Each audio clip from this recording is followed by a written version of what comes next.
el mayor testimonio que tenemos es nuestra vida particular, nuestro hogar, nuestra familia, nuestra relación en el trabajo. Hay personas que en el trabajo y en su propia escalera no saben que son cristianos. Anoche decía que yo los llamo cristianos de la secreta,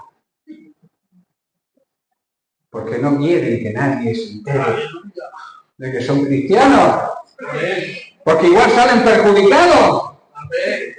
Prefiero la bendición de Dios antes de cualquier bendición que me pueda ofrecer este mundo. Y cuando tú niegas a Dios, Él te dice que te va a negar a ti.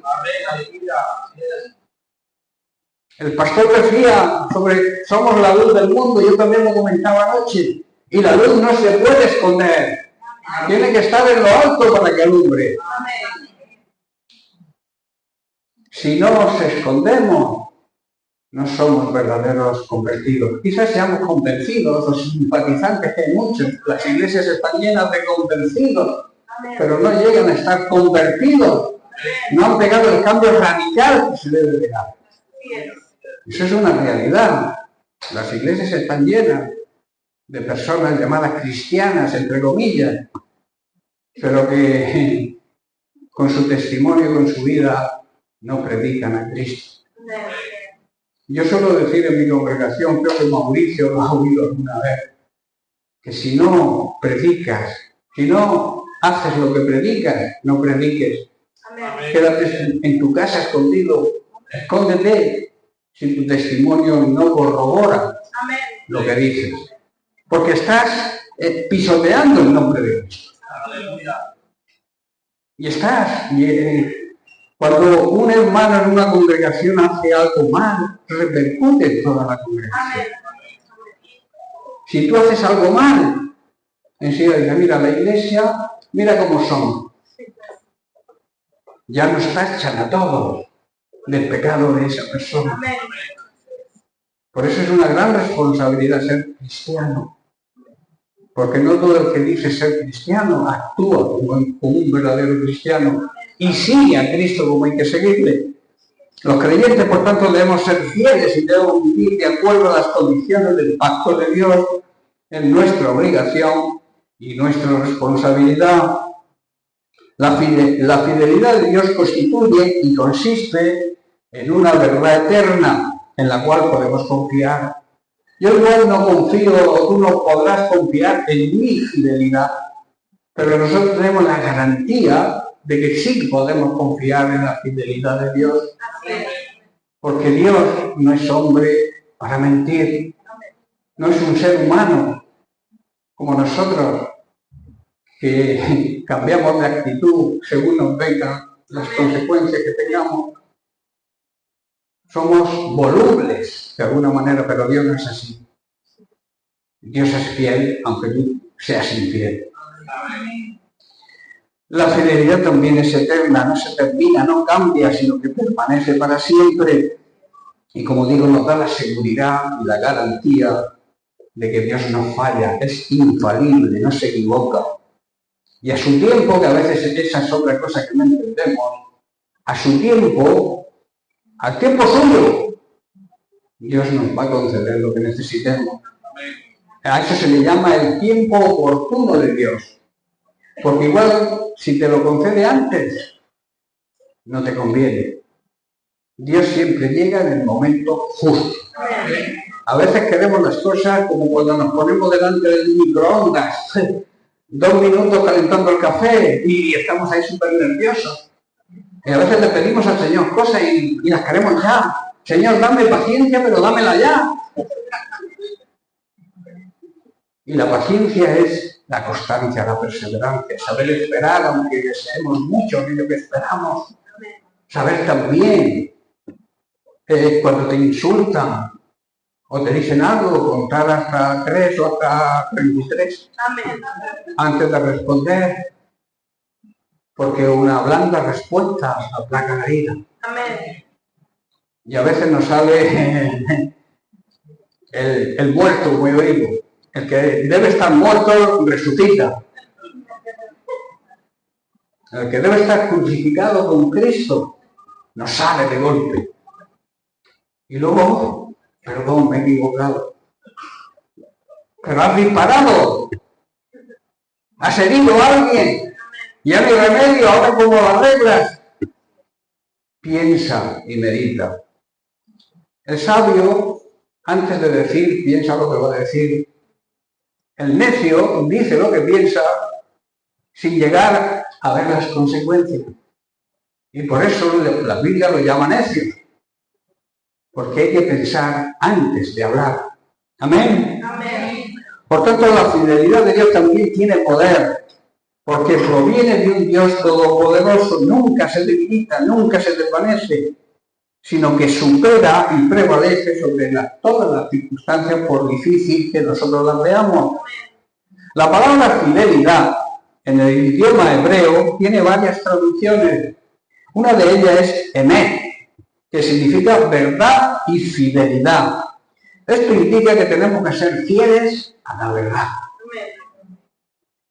no a nuestra verdad, que a veces somos fieles a lo que creemos nosotros que es la verdad, a nuestra propia verdad, no a lo que podamos pensar que es la verdad, sino a la verdad de Cristo, lo que dice su palabra, y no desviarnos ni un ápice de lo que la palabra de Dios dice, porque la palabra de Dios es la verdad.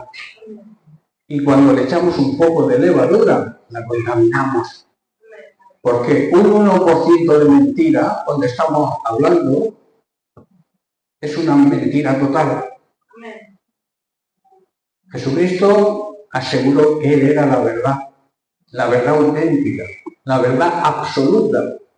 Entonces, cuando yo me dejo guiar por Cristo, a través de su palabra, a través de la guía y de la ayuda del Espíritu Santo, es cuando estoy andando conforme debe andar un hijo de Dios. Dios nos ha dado armas poderosas, armadura, toda la armadura para afrontar cualquier situación, la oración, el ayuno. Tenemos armas que Dios nos provee para hacerle frente a las situaciones difíciles. Y si te falta fe, pídele a Dios que te fortalezca en la fe. Y lo más seguro es que te mande una prueba. Cuando tú le pidas fe, te va a mandar una prueba. A ver si tienes fe o no tienes fe de verdad. Porque Él sabe la clase de fe que tenemos. Igual nosotros no la sabemos. Hasta que nos llega la prueba y entonces nos damos cuenta la clase de fe. O la débil fe que tenemos. La fe tiene que ser probada.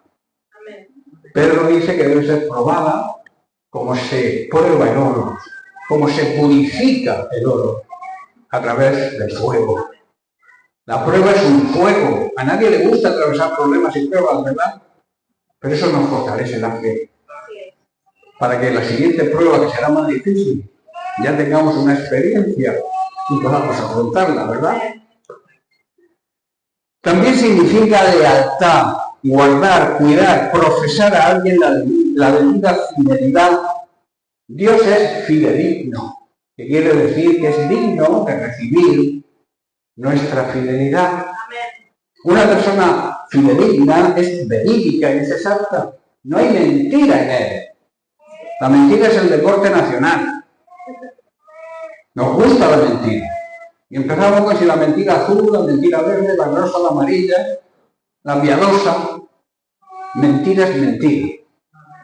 Y Dios odia la mentira. La mentira viene del diablo, que es el padre de la mentira.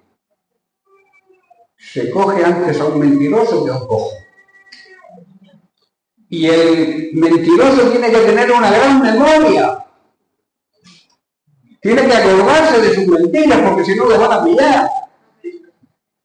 Pues deja de mentir. Y no tendrás ese tipo de problemas, ¿verdad?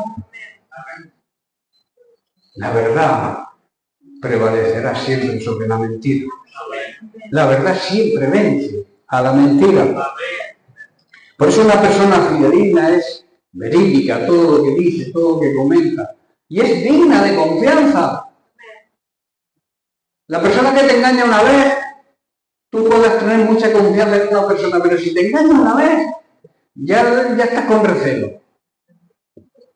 Me engañará cuando me dice lo siguiente. Igual te dice una verdad y no te la crees. Porque antes te ha mentido. Por eso dice, desechando la mentira. ¿Qué significa desechar la mentira? Tirarlo a la basura. Desechar algo es tirarlo a la basura. Deja de mentir. Y empieza a decir la verdad. Amén. Y sobre todo a predicar la verdad de Cristo. Amén. Que es lo que nos va, que es nuestro gran ministerio y nuestra gran responsabilidad. Dios nos ha salvado, no porque seamos guapos o bonitos o yo que sé cómo somos. Yo soy calvo, pero antes tenía pelo. Hay que aceptarse como eso. Como Dios nos ha hecho. Por eso estoy en contra de la cirugía plástica y de estas cosas que se hacen por ahí. Porque es decirle a Dios, no me has hecho bien, ya has cometido un error conmigo, mira que nariz me has dejado.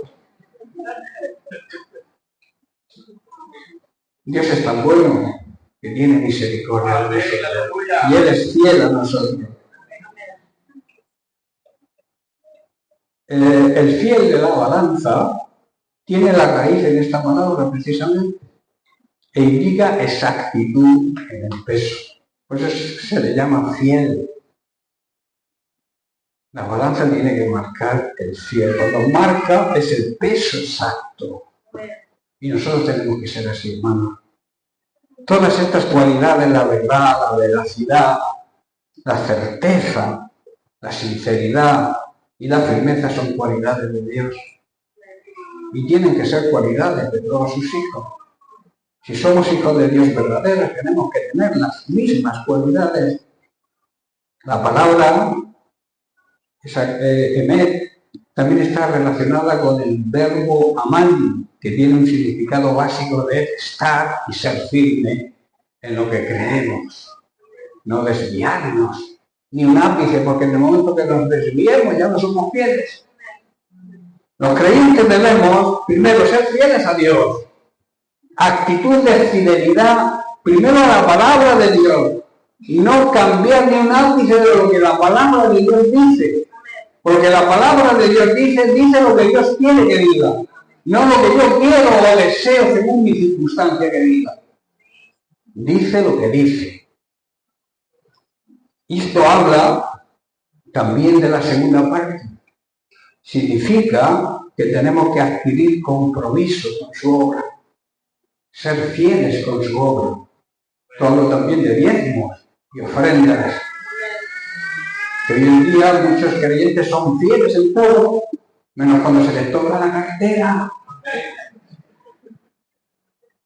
No se meten las manos en los bolsillos porque hay culebras. Eso es una realidad. Tenemos que ser fieles a Dios en todo. Diezmo, obligación. Los diezmos son obligatorios, es una orden de Dios, le pertenece a Él, todo le pertenece a Él. Pero Él nos reclama el 10% de aquello que nos ha concedido Él.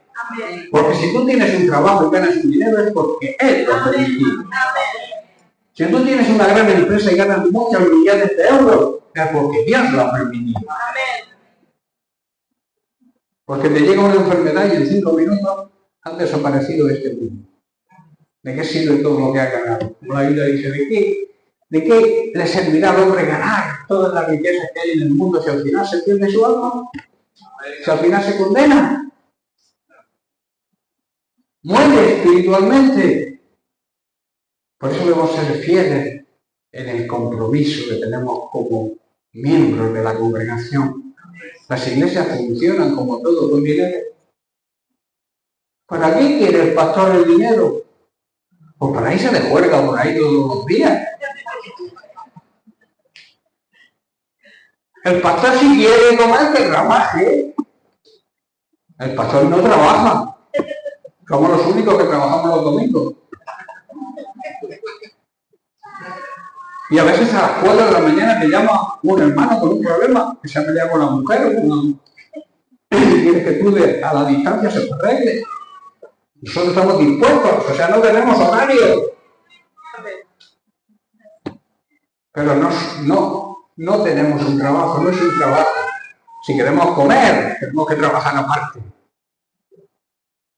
Eso no es adquirir compromiso. Eso no es ser fiel con Dios. La ofrenda ya es otra cosa. Eso ya nadie te obliga. Pero Dios bendice al dador alegre. Dios ama al dador alegre.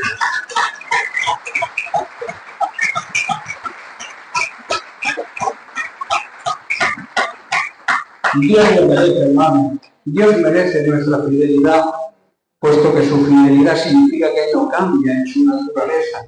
Su forma de ser no la cambia, es fiel a su palabra.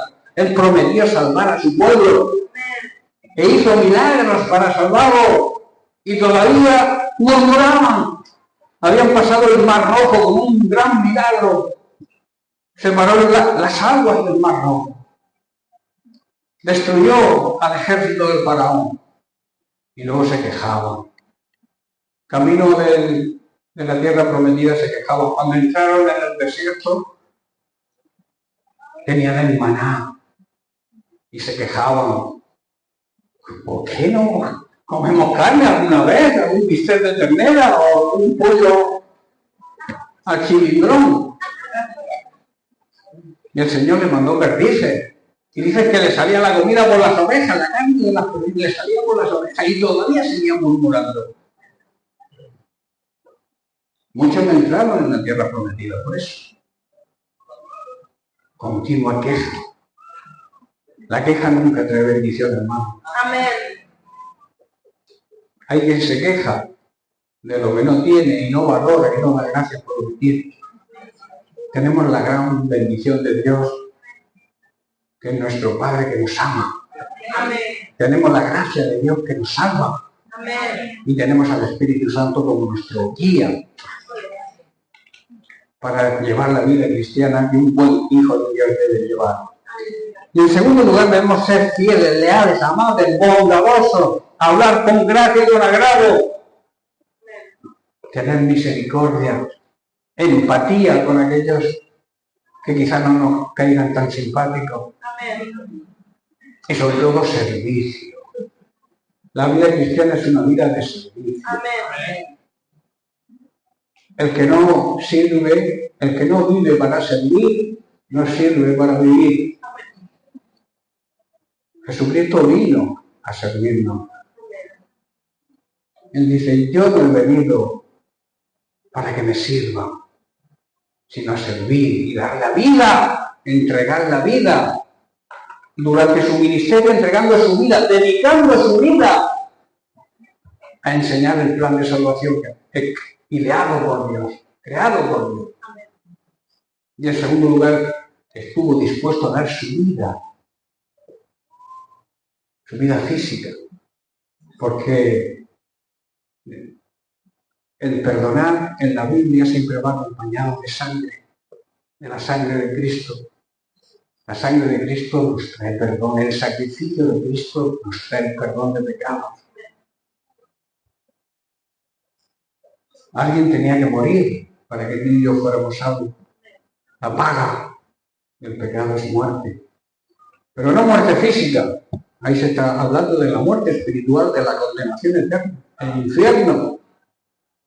La paga, la consecuencia, lo que recibe el pecado es eso. Entonces, un muerto no puede hacer nada. Estábamos muertos en el libro del pecado y en nuestro viva la pepa. Y Cristo murió por nosotros. Amén. Cristo decidió morir por nosotros. Amén. Derramar hasta la última gota de su sangre. Nuestro rescate no consistió ni en plata, ni en oro, ni en ningún bien material, sino en la sangre de Cristo, la preciosa, de gran valor, la sangre de Cristo. Y gracias a ello nosotros podemos decir que hoy somos salvos, porque Él nos justificó ante el Padre. Amén. Podemos presentarnos ante la presencia de Dios sin sentirnos culpables. Amén. El enemigo te va a decir lo que hiciste y que no tienes perdón de Dios. Te va a recordar tu pasado, pero tú le puedes recordar su futuro, que es el lago de fuego.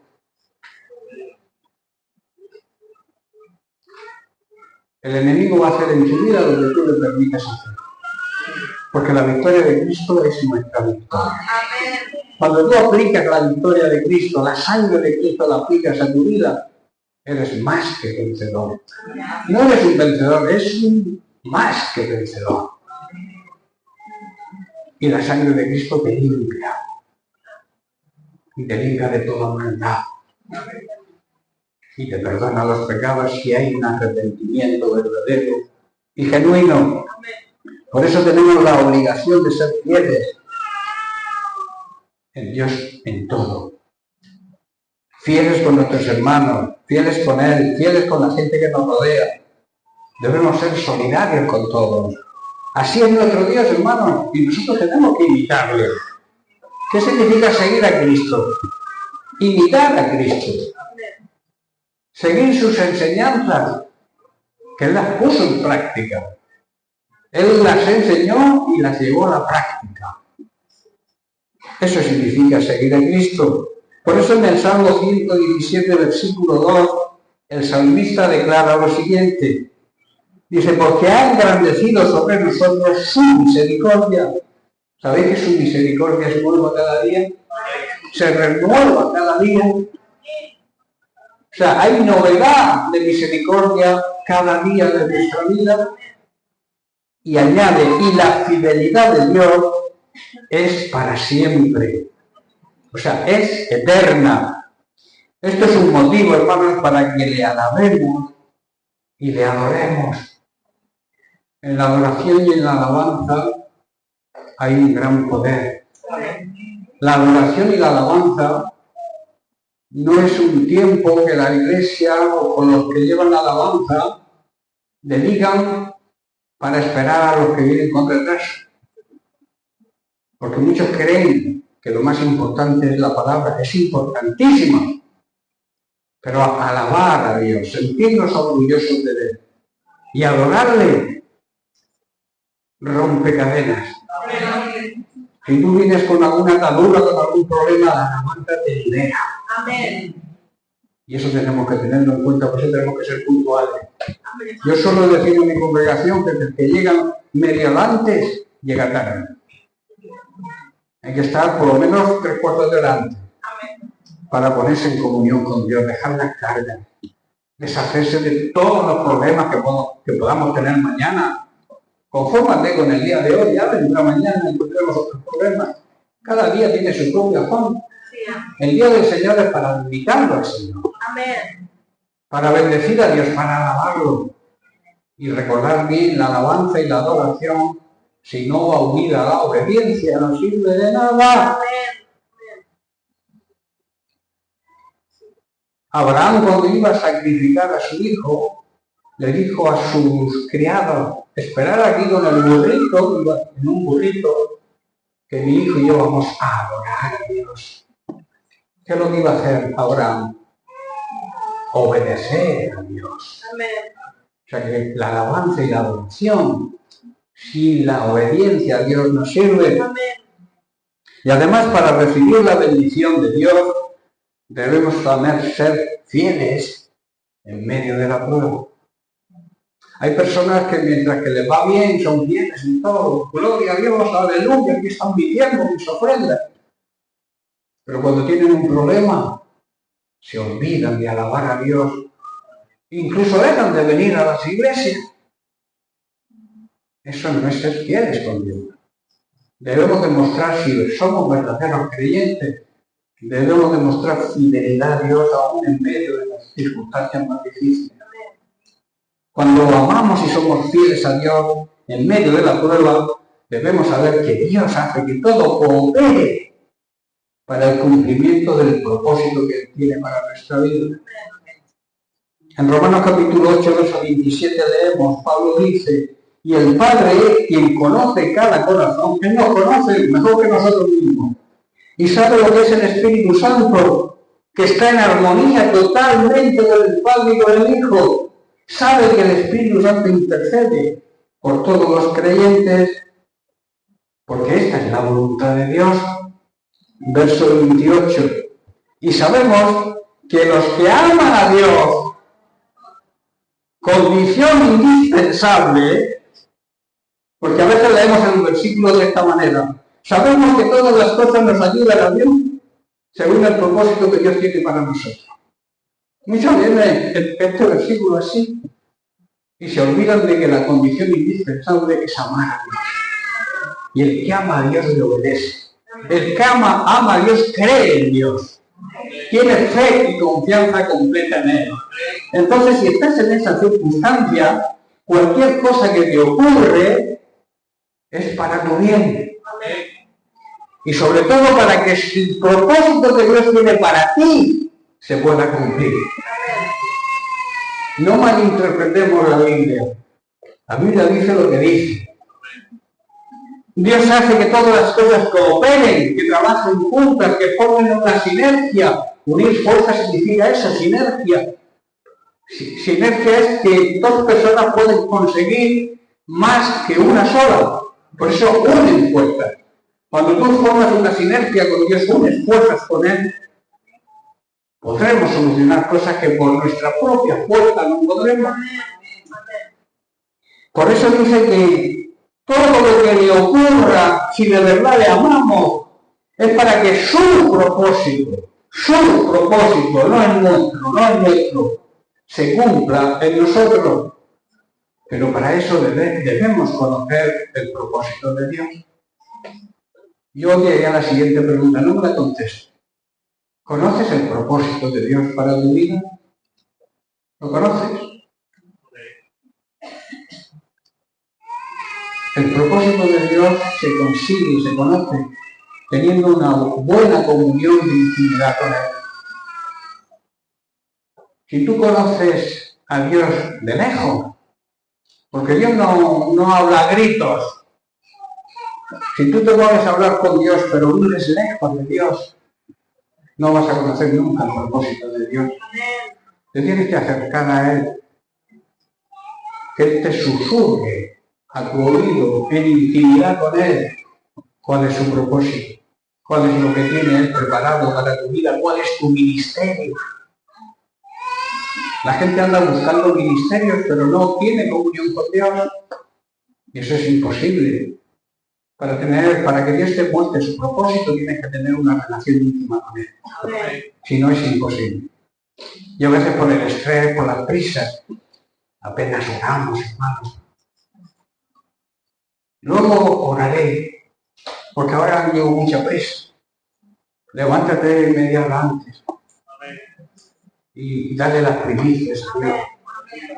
Preséntale el día, presenta a tu familia, tu trabajo, y todo te va a ir mejor.